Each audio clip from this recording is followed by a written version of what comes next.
This morning we thought we'd show you beautiful Carlsbad and show you where we find alkaline water, which is really good for your health. And there it is, the hidden little gem of Carlsbad alkaline water. Here we are at one of the dispensaries for the alkaline water. Even Ellen DeGeneres announced it on her TV show, and it's a pH of 8.4 and it's pure. It comes right out of the earth, unfiltered. And alkaline water is really good for your health because if your body is too acidic, then you have more of a disease environment, and disease thrives in an acidic environment. So alkaline water is excellent, especially for people who have cancers, which is a very acidic disease.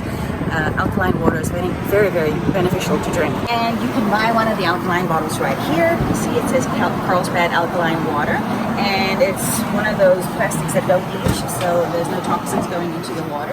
And the first thing you want to do is rinse and pour your bottle. That's how it works.